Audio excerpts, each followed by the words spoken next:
Live from the campus of Penn State University, this is PSN News. It's Monday, October 30th. We have all you need to know about the recent suspension of a Penn State fraternity chapter and a Penn State administrator facing charges. We also have updates on a shooter responsible for the mass shooting in Maine, along with entertainment, sports, and weather. Stay tuned.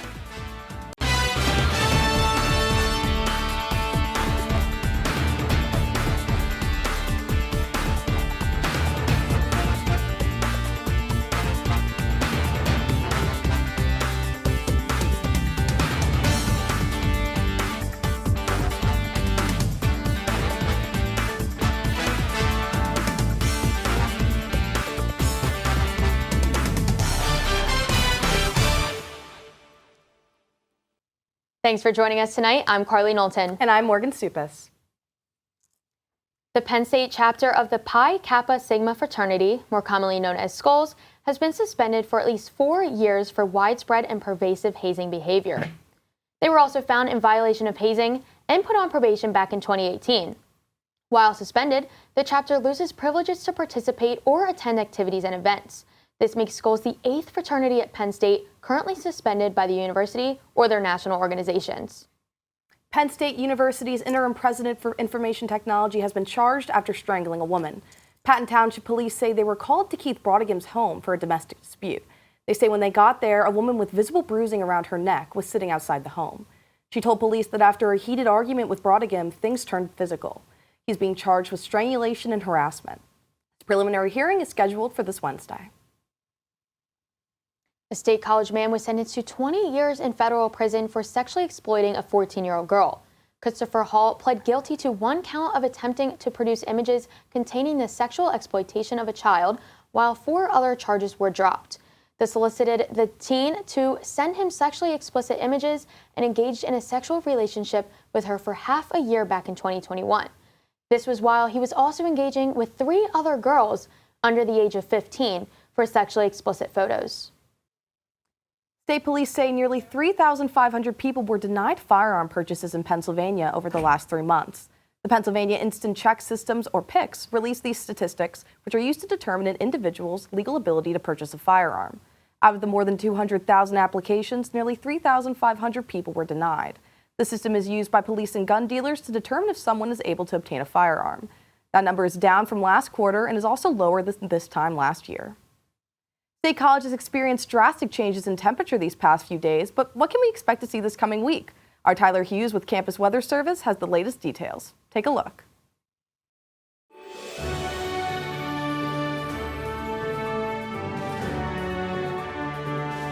From the students of the Department of Meteorology and Atmospheric Science, here is your Penn State Campus Weather Service forecast. It was another rainy day in State College today. I'm Tyler Hughes with your PSN forecast, and take a look at our time lapse over Beaver Stadium. You can see the raindrops slowly fade as the day went on, and we managed to get even a few peaks of sun in some locations as these clouds continued to roll through in the afternoon hours. And in your weather headlines, it's going to clear out tonight, and that'll actually allow for things to cool down quite a bit. As a matter of fact, a freeze warning in effect for Center County, frost advisories in effect for much of the state as well for this evening. The next few days look to be clearing out, but that will cool things down as well. High pressure remaining in control through the end of the week. And the first flakes for some. We could see some flurries in the region on Wednesday morning, and we'll time that out for you here in a second. High temperatures today. Now, most of these were from actually earlier this morning before the cold front passed through. 52 is the high in State College. We made it up to 70 in Philadelphia today as the cold front traversed itself across the state. Portions in the western part of the state had a bit more time to warm up before they felt the impact of that cold front, whereas in the central and eastern parts of the state, that front passed through a little bit earlier this morning. And we'll cool things down into the 30s and even the 20s in some locations tonight and into tomorrow morning. 29 looking to be the low in State College for tomorrow early in the morning, you can notice the clouds clear out in most locations, and that's what enables things to cool down so much. So as a matter of fact, as I mentioned, the freeze warning in effect for parts of Centre County as well as most of the western portion of Pennsylvania. Frost advisories in effect for the capital region all the way up through Lancaster and Allentown as well. So for most of us, this could be the first freeze or first frost. I know some locations in the upper tier and the Ridge and Valley regions have already had a frost, but some locations, such as here in Centre County, we have not had a freeze yet so far this year, and that's why these warnings are in effect. You can see in the future weather as well, things will warm up to mid-40s for most of us on Tuesday, 50s for some of us, especially in the southern part of the state, with a few flurries and showers around. And I think early Wednesday morning, when you're waking up, or just before most of us wake up, may be the best chance for some of us to see an isolated snow flurry, especially across the western portions of the state. Do we get any accumulating snow from this? Probably not, but if you wake up a little early on Wednesday morning, you may see a few flakes falling outside your window. So things are mostly dry through the end of the week, and that's thanks to this guy, this big blue H here, high pressure, really in control through Friday, and that will cause things to calm down just a little bit in the weather department. So this evening, lows in the 30s, 20s in some locations. A frost is possible once those clouds begin to clear out later on. And then tomorrow for the trick-or-treaters, it's freaky and frosty by 8 a.m. And then clouds creep in around 2, still bone-chilling by 8 p.m. Definitely if you're heading out for trick-or-treating tomorrow, be sure to bundle up. Temperatures will be in the 30s by that time. And when we take a look at our temperatures over the next few days here, you'll see things slowly on the increase through the end of the week and into the weekend. High temperatures will climb into the 50s. And the good news in the 7-day forecast here is that there's not much in the way of major storm activity really through the weekend. You can see some clouds roll in now and then, and high temperatures are slowly on the climb, but no major rain or different types of precipitation systems through the end of the week. For PSN, I'm student meteorologist Tyler Hughes.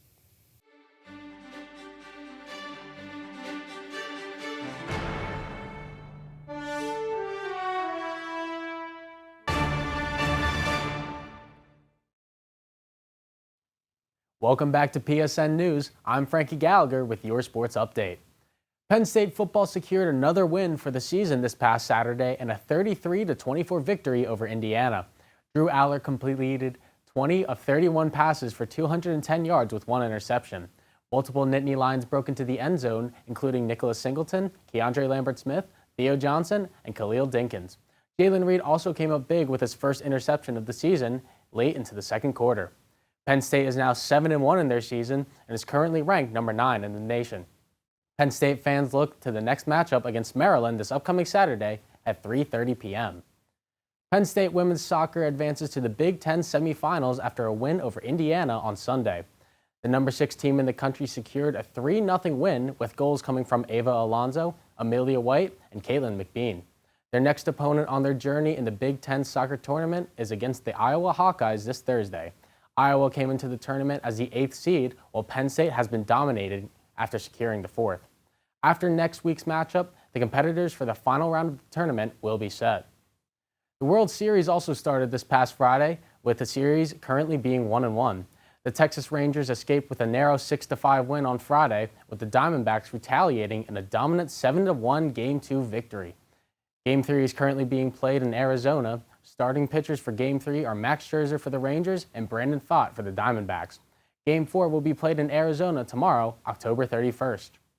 That's all for your sports update. After the break, Juliana Tordeau has the latest in the world of entertainment. Stay tuned.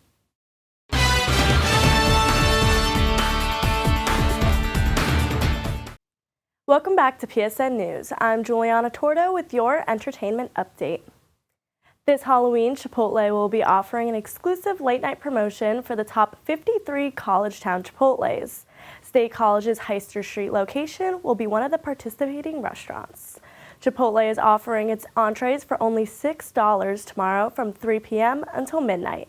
This new offer can be redeemed when you order digitally as a Chipotle Rewards member with the promo code BOORITO. DJ James Kennedy will be visiting State College this Halloween. James Kennedy is best known for being on Bravo's hit reality show Vanderpump Rules. Vanderpump Rules spiked in popularity last year through the Scandival controversy. The reunion special became one of the most watched Bravo episodes of any series in over 9 years. On Tuesday, the reality star and DJ will be performing at State College favorite Champs Downtown. They will be holding a costume contest as well. You must be 21 and over to attend. Penn State's annual Thon is slowly approaching, and more fundraising events are being held on campus. Our reporter Jordan Spagnoli is in the studio with more details on the recent event. Jordan? Thanks, Juliana. Thon is a big part of Penn State culture. Many students find ways to get involved with the cause that helps fight pediatric cancer. I had the chance to go to the Thon 5K to see the community come together and talk to people involved. Let's check it out. We are Penn State!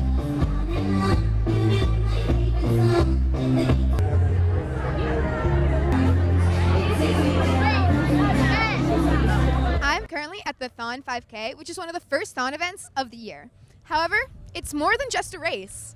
Participants will have the opportunity to meet 4 Diamond families and Thon volunteers, listen to live music and special guest speakers, play a bunch of different games, as well as get merch and enter to win a raffle. But like I said, it's more than just a race. It's about having fun and supporting the cause. Participants' 5K registration fee goes directly to benefit 4 Diamonds at the Penn State Health Children's Hospital. They use this money to help cover 100% of costs of patient care, as well as to fund critical life-saving research. Thon started in 1973, and since then, over $204 million have been raised in the fight against pediatric cancer, and they've helped over 4,800 children and families. So why did you come out and run the 5K today? You know, I love the run. This is such a great atmosphere. I'm running this for a good cause. It's a great show, and everyone came out to support the kids, and it's just awesome being out here. I love it. This is just one of many Thon events to take place this year. Coming up in November, we have 100 Days Till Thon, which will take place in the Hub. And then in December, we have the Family Carnival, which will take place in the Multi-Sports Facility. Next year, Thon Weekend is set to take place February 16th through the 18th here in the BJC. For PSN News, I'm Jordan Spagnoli. The 5K was one way to start off the 2023-2024 Thon year. However, things are far from over. Events and fundraising will continue to happen throughout the year for the kids. Back to you, Juliana. Thanks, Jordan. This past Friday, Taylor Swift re-released her 2014 pop album titled 1989. 1989 Taylor's version consists of the 16 re-recorded original tracks. This includes smash hits such as Shake It Off, Wildest Dreams, and Blank Space. In addition to this, she released 5 additional vault tracks that were written for the original album but never made the cut. On October 27th, Swift broke her own record and topped herself. She is now the most streamed artist in Spotify history at 260 million listens across her catalog in a single day. No other artist has ever reached 200 million. 1989, Taylor's version, is now Spotify's most streamed album in a single day in 2023 so far. That's all for your entertainment update. Coming up next, interview anchor Courtney Green will be speaking to Katie O'Toole, a professor here at Penn State. Stay tuned.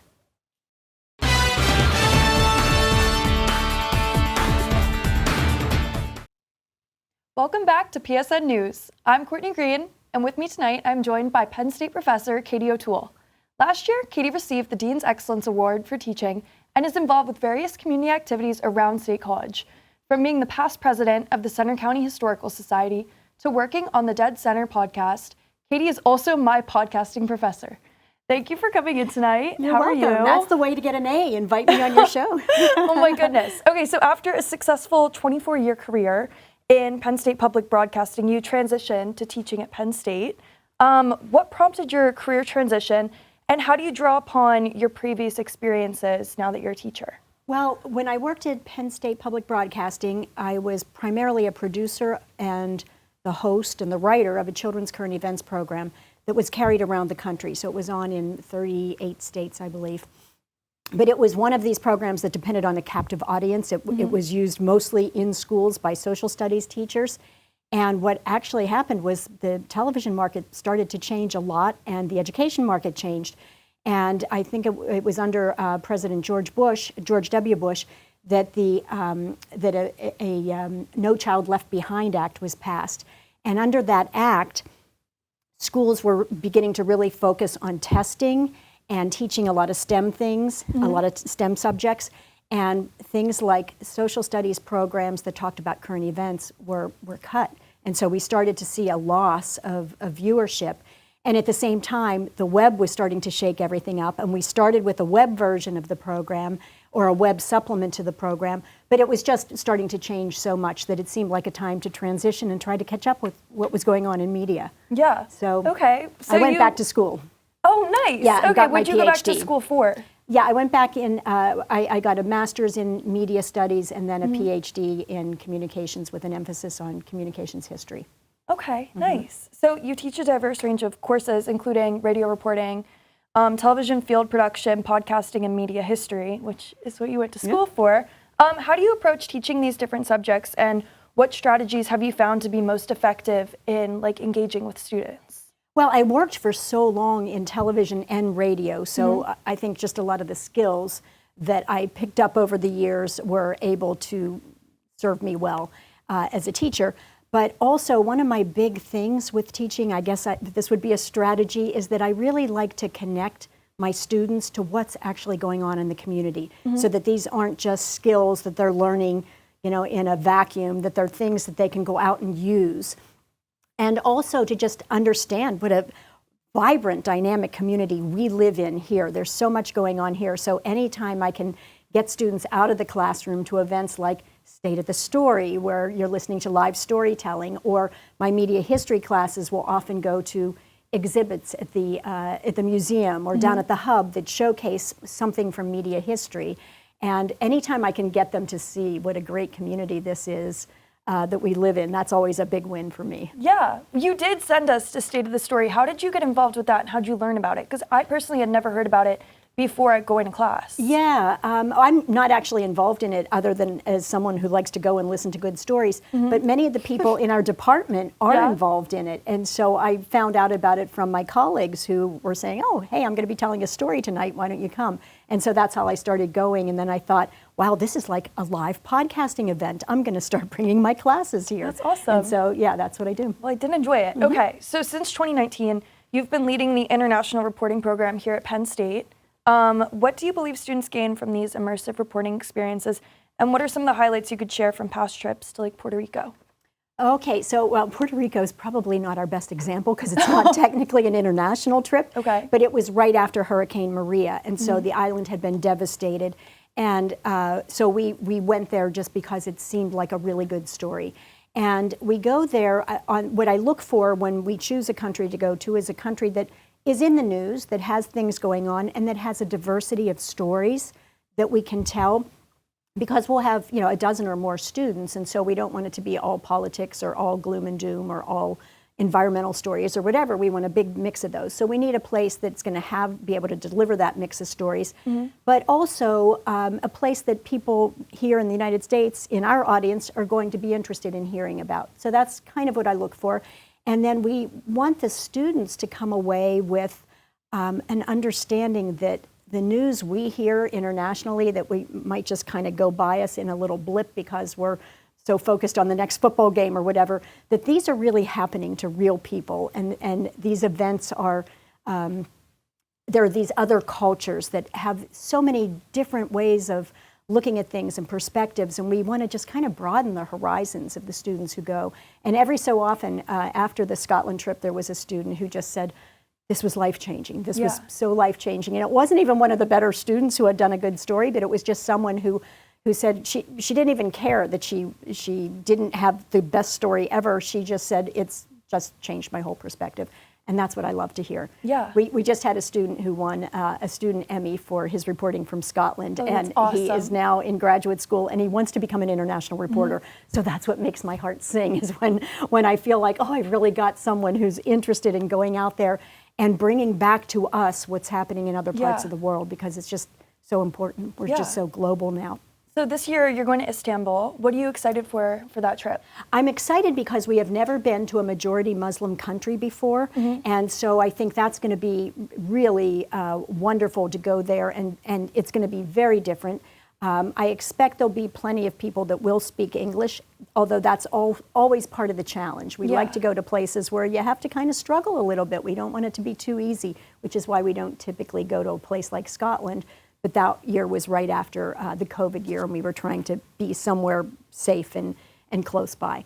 So Istanbul, I think, is going to have more challenges, but I think it's just going to be a phenomenal place to go. It's where East meets West, literally. It's partly in Asia, partly in Europe. There's different religions there. There's just there's ancient history there. There's modern things going on there. It's going to be really fun. Yeah, well, that's awesome. Okay, thank you so much. So thanks for coming around. Stick around because coming up next, Carly and Morgan will have the latest news from across the nation.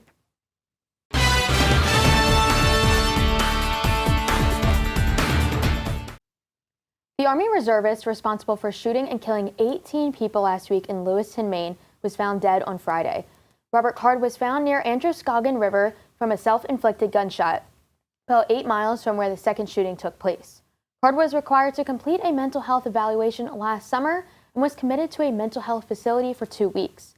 He was reportedly hearing voices and threatened to shoot up a military base.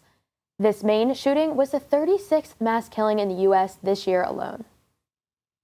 To Kentucky Governor Andy Bashar, gun policy is more than just political. After his close friend died in a mass shooting, Bashar is pushing for gun safety proposal on his campaign trail. The proposed red flag laws would prevent people who might pose a risk to themselves or others from owning firearms. 21 states have similar laws. Florida began implementing it after the 2018 Parkland mass shooting. During a recent debate, Bashar stressed the need for the policy against his GOP opponent, Attorney General Danielle Cameron. An Idaho judge declined to dismiss a grand jury indictment against Brian Kohberger, the man responsible for stabbing and killing 4 University of Idaho students last November. He's charged with 4 counts of murder and 1 count of burglary. Arguments over claims of jury bias, prosecutorial misconduct, and evidence were held in a closed hearing last week due to Idaho law. Kohberger has waived his right to a speedy trial, but the date has not been set just yet. A Tennessee inmate was stabbed and killed in a courthouse while waiting to appear before a judge. Police say Dion Bird was attacked in the holding area of a Shelby County criminal court by fellow inmate Donnie Clay. The affidavit says the fight broke out after Bird spit in Clay's face after accusing him of breaking into his home. Clay then allegedly said he was going to kill Bird before then pulling a sharpened piece of metal out of his waistband and stabbing him. Police say it is unclear how Clay smuggled the weapon through the courthouse's metal detectors. Clay is now facing murder charges. That concludes our show tonight at PSN News. Be sure to check us out on Facebook and Twitter at PSN News, on Instagram at Penn State Network News, to subscribe to our YouTube channel at youtube.com/PSN News. Have a good night and stay safe, Penn State.